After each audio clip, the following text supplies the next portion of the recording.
ঘোষণাও করে দিতে পারে যে কোনো সময় ধাপে ধাপে। এই যে ইমরান হাসান খান বললেন যে আমেরিকার পত্রপত্রিকার লেখালেখি, এটা শুধু আমেরিকা না, এটা পশ্চিমা একটা উদ্যোগ, মানে এটার মধ্যে যোগাযোগে তাদের মানে একটা পশ্চিমা কানেকশন আছে। ইভেন জাপানেও গতকাল জাপান টাইমসে বাংলাদেশ যে ভয়াবহ বিপদের মুখে সেরকম একটা লেখা ছাপা হয়েছে, এবং ওই লেখাটা তো ফুটনোটে আবার আছে যে এই লেখাটি একই সাথে 45টি দেশে প্রকাশিত হয়েছে। তার মানে চিন্তা করেন এটা কিরকম। আপনি যদি অভিজিতের স্ত্রীর বক্তব্যটা দেখেন, আপনি ইয়েতে জার্মান ওই রেডিওর ওয়েবসাইটে গেলে দেখবেন এই তার বক্তৃতাটা 120টা দেশে প্রচারিত হয়েছে। তার মানে আমাদের এখানে এটা মানে ইন্ডিকেশন গুলি হচ্ছে ওইরকম যে আমাদের উপর চাপটা প্রবল থেকে প্রবলতর করা হচ্ছে, একভাবে হচ্ছে না তো আরেকভাবে। বাংলাদেশে তারা তাদের ইন্টারেস্টটা আনকন্ডিশনালি দেখবে। কি ইন্টারেস্ট, এটা নিয়ে হয়তো নেগোসিয়েশন। এর বিপরীতে আমাদের আসলে কি করণীয় এটা নিয়ে আসছে। দর্শক, আমরা একটা ছোট্ট বিরতি নিচ্ছি, ফিরছি, সঙ্গেই থাকুন।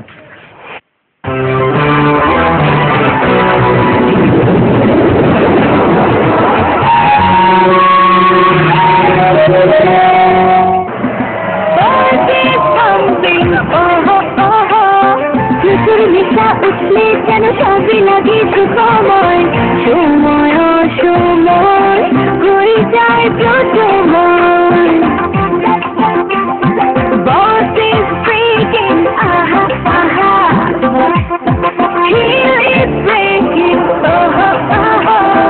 ভিতর নেশা উঠলে যেন সবই লাগে সুখময়, সময় অসময় হয়ে যায় প্রথময়।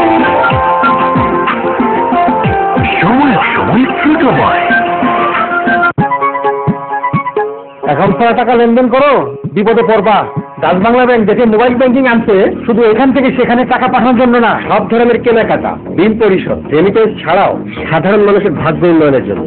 বুঝাইয়া কও, সবার নামে নামে অ্যাকাউন্ট থাকবে, ব্যাংকের সুযোগ সুবিধা পাবে সারা দেশের মানুষ, অভাব খুঁজবে, যাকে বলে আর্থিক অন্তর্ভুক্তি। এই গ্রামের বহু মানুষ আছে যাদের দেখে শেখার আছে। ডাচ বাংলা ব্যাংক মোবাইল ব্যাংকে অ্যাকাউন্ট করছিলাম, শুধু লেনদেন না, একটু একটু টাকা জমানোর চেষ্টা করছি, জমানোর টাকায় ব্যবসা শুরু করছি। ব্যাংক আমার পাশে দাঁড়াইছে, আমি পরের কলের নামও চালাতাম, এখন এই মাছের খামার আমার। Dutch Bangla bank mobile banking মানে ব্যাংক তোমার পাশে আছে, তুমি আগে যায়। সবই সম্ভব হয়েছে Dutch Bangla bank mobile banking এর জন্য। কোটি কোটি মেহনতি মানুষের হাসিতে হাসছে বাংলাদেশ, সেই হাসি হোক আরো উজ্জ্বল। আসুন দাঁড়াই মেহনতি মানুষের পাশে। নিজের অ্যাকাউন্ট নিজেই খুলে *323# ডায়াল করুন। Dutch Bangla bank mobile banking. Dubai না ছাই, দিনে গরম রাতে ঠান্ডা, হাত পা চক্কর করে। নতুন তো আবহাওয়া হজম হইতে আসে না, ইবেল প্রাণ সরিষার তেল তেল গায়ে মেখে গোসল করবি, শরীর থাকবো ঠান্ডা, চর্বি করবো না। দেশি তৈরি প্রাণ সরিষার তেল আপনার শরীরে চটচটে ভাব দূর করে দেবে সুস্থি। প্রাণ সরিষার তেল আরবের উষ্ণতায় শীতল হয়েছে। দুবাই না ছাই, দিনে গরম রাতে ঠান্ডা, হাত পা চক্কর করে। নতুন তো আবহাওয়া হজম হইতে আসে না, ইবেল প্রাণ সরিষার তেল তেল গায়ে মেখে গোসল করবি, শরীর থাকবো ঠান্ডা, চর্বি করবো না। দেশি তৈরি প্রাণ সরিষার তেল আপনার শরীরে চটচটে ভাব দূর করে দেবে সুস্থি। প্রাণ সরিষার তেল আরবের উষ্ণতায় শীতল হয়েছে।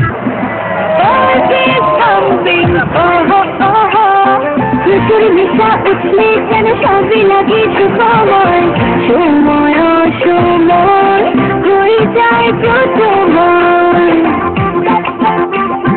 Boss is breaking, aha, aha. Heel is breaking, oh, oh, oh. ভিতর নেশা উঠলে যেন সবই লাগে সুখময়, সময় অসময় হয়ে যায় প্রথময়।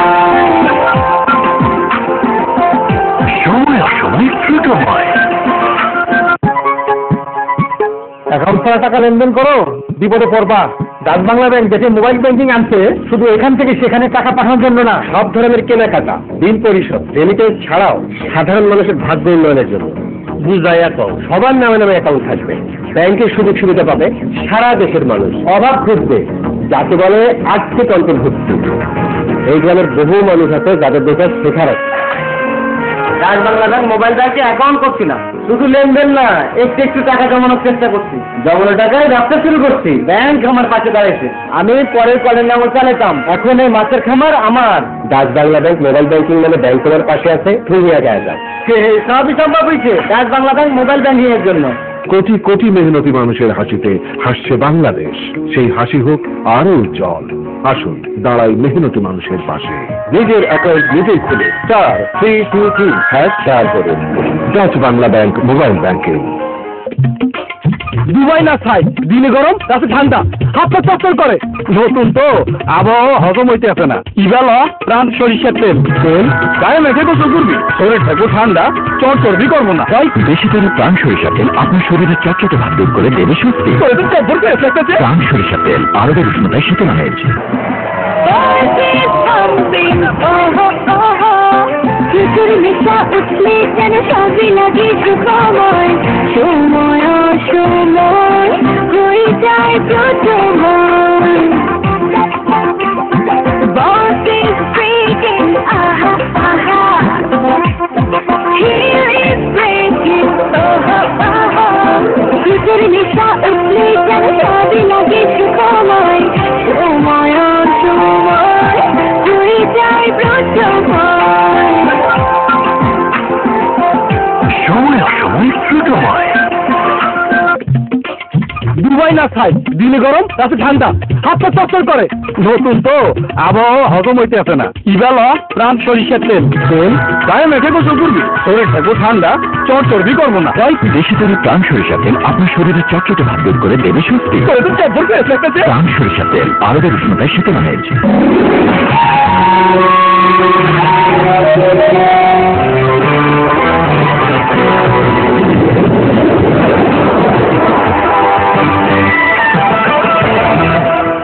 সুপ্রিয় দর্শক, আবারও স্বাগত প্রাণ ফুটো নিউজ অ্যান্ড ভিউজ অনুষ্ঠানের সঙ্গে থাকার জন্য ধন্যবাদ জানাচ্ছি। আসলে যে পরিস্থিতি এখন নিশাদ দেশায়ের সফরকে ঘিরে এবং যে ইস্যুতে নিঃসন্দেহে বাংলাদেশের অবস্থান একটি ভিন্ন একটা অবস্থান। এখন নাইম ভাই যেটি বলছেন আপনাকে দিয়ে শেষ করবো এই প্রসঙ্গটা, সেটা হলো যে এর বিপরীতে আসলে সরকারের হাতে কি আছে, কি দিয়ে মোকাবেলা করবে? আমি মনে করি যে সরকারের মোকাবেলার জন্য আমি প্রথমে ইঙ্গিত দিয়েছি, কথাটা হচ্ছে এক আমাদের জাতীয় রাজনৈতিক একটা সমঝোতা, সেটা তাদের মানে এই দেশের অবস্থানটাকে শক্তিশালী করবে, তখন এটা এগুলো হ্যান্ডেল করতে ইজি হয়। আর তারপরে হলো প্রফেশনাল স্কিল দিয়ে ইনভেস্টিগেশন এবং বিচারের মুখোমুখি করা, উন্মোচন করা এবং বিচারের মুখোমুখি করা, তাহলে আমাদের অন্যান্য প্রশ্নগুলি।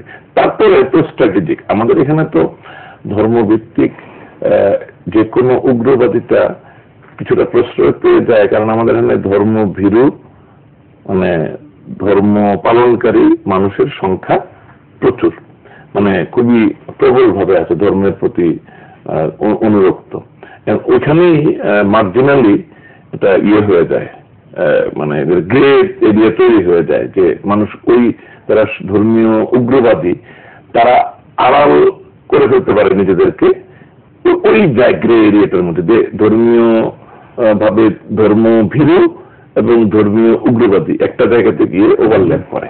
তো এইটা কিন্তু বিপজ্জনক।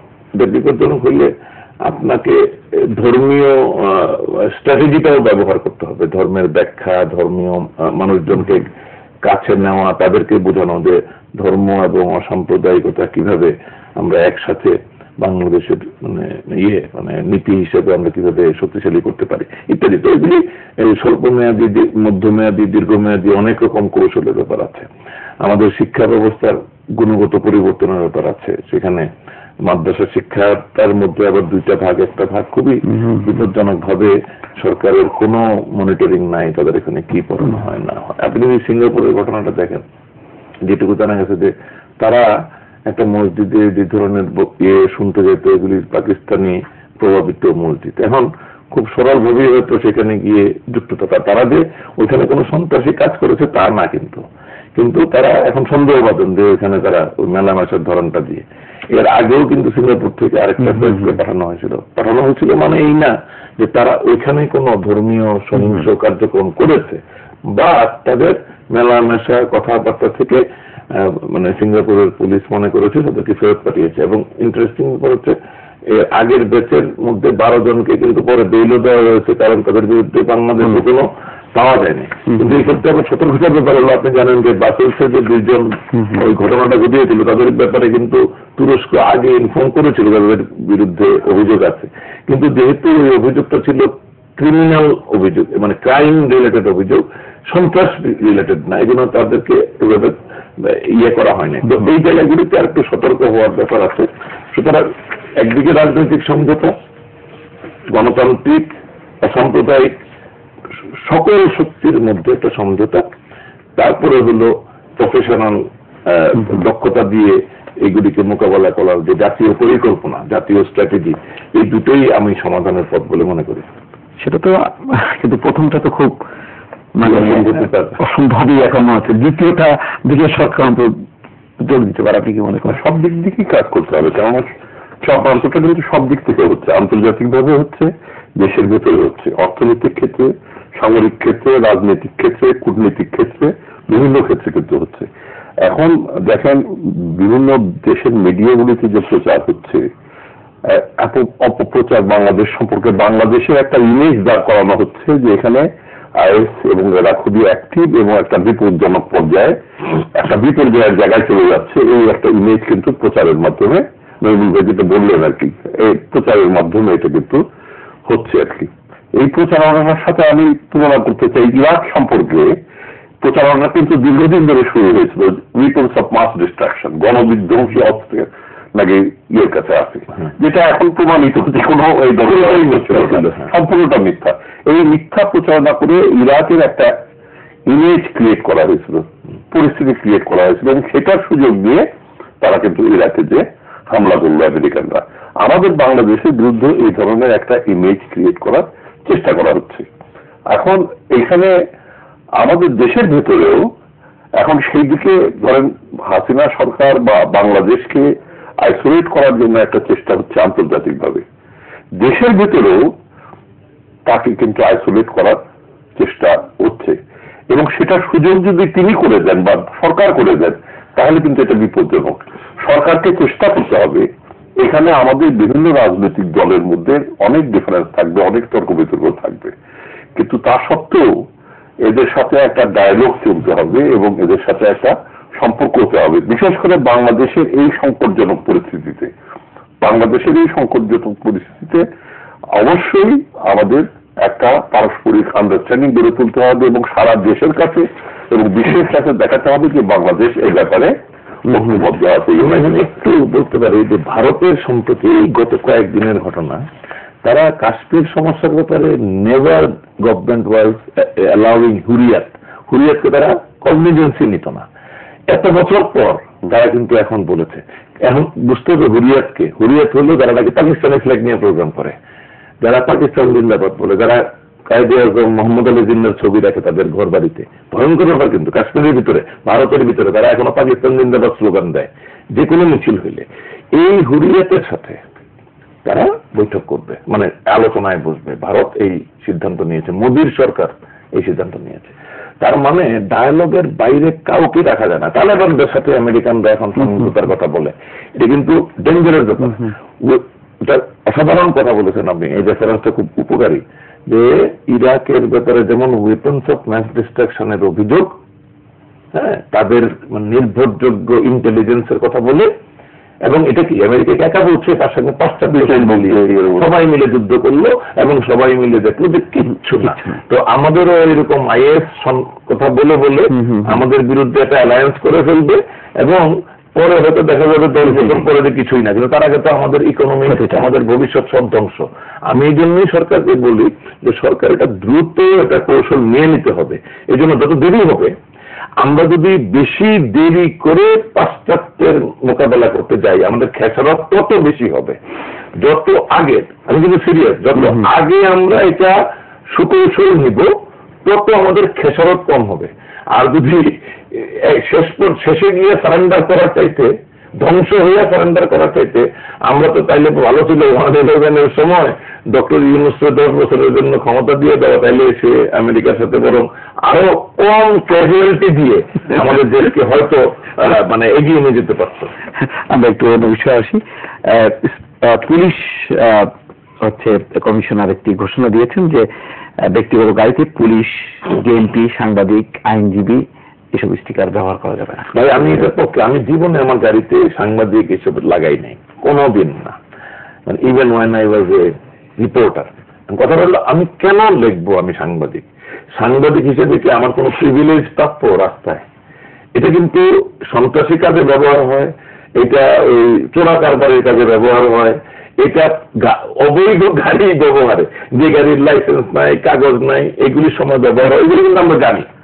এগুলি আমরা অনেক ক্ষেত্রেই পুলিশের হয়রানি থেকে বাঁচার জন্য না না পুলিশের, আমি আবার কথা বলি, একদম অনেস্টলি বলছি, যদি একজন জেনুইন সাংবাদিক হয়, আমার গাড়িতে যেহেতু সাংবাদিক লেখা থাকে না, গাড়িটা কিন্তু প্রায় আটকায় আমার গাড়িটা, আর একটা কারণে আটকায়, আমার গাড়িটার মধ্যে কয়েকবার বোমা মারা হচ্ছে, তো আমি ওটা ডেন্ট পেন্ট করি নাই, তো এটা ক্ষত বিক্ষত গাড়ি দেখে দাঁড় করায়। দাঁড় করালে কি হয়, অনেক সময় সার্জন দূরের থেকে কাগজ নেয়, কাগজ ঠিক আছে ছেড়ে দেয়। আমি কিন্তু দেখি নাই যেটা হ্যারাসমেন্ট, আমি যদি হ্যারাসমেন্ট মনে করি তাহলে এটা হ্যারাসমেন্ট। কিন্তু আমি ড্রাইভারকে বলি এভরিথিং শুড বি রেডি, বলা মাত্র ফটাফট সবগুলি কাগজ একসাথে দিয়ে দিলে, এবং অধিকাংশ সময় ওই কনফিডেন্টলি কাগজগুলি দিলেই সে দেখেও না, ওরা চলে যাবে। তো আমার কথাটা হলো যে যদি হ্যারাসমেন্ট করে সেটা আমরা ডিল করব, কিন্তু হ্যারাসমেন্ট হওয়ার আগে, আর হ্যারাসমেন্টের জবাব তো একটা অবৈধ স্টিকার হতে পারে না। আমি সাংবাদিক, আমি উকিল, আপনি, এবং মজা কথা আছে কিন্তু পুলিশও ব্যবহার করে, পুলিশ প্রাইভেট গাড়িতে। আমার মনে হয় খুব সঠিক সিদ্ধান্ত নিয়েছে এবং এটা অ্যালাউ করা উচিত না। নিশ্চয়ই চেকিং হবে, হবে, কাগজপত্র ঠিক থাকলে কোনো সমস্যা নাই। কাজে এই জায়গাটায় আমাদের, এবং আমরা দেখেছি যে এগুলি অন্তত এর আগে অবশ্যই যে কালো স্ক্রিন বন্ধ করার কথা বলেছিল, আমি জানি না এটা বন্ধ হয়েছে কিনা, এটা বাস্তবায়ন হওয়াটা সবচেয়ে ইম্পর্টেন্ট। সমস্যা ছিল অনেক গাড়ি ইনবিল্ট হয়ে আসছে, ইনবিল্ট। মাইন্ডা এবং মঞ্জুভাই দুজনকে স্বাগত জানাচ্ছি। দর্শক, এই ছিল আজকের আয়োজন। আগামীকাল এই অনুষ্ঠানটি হবে 11:30টায়, এই নামে না, গণতন্ত্র এখন নামে। সেই অনুষ্ঠান দেখার আমন্ত্রণ জানিয়ে শেষ করছি। ভালো থাকুন, সুস্থ থাকুন সবাই।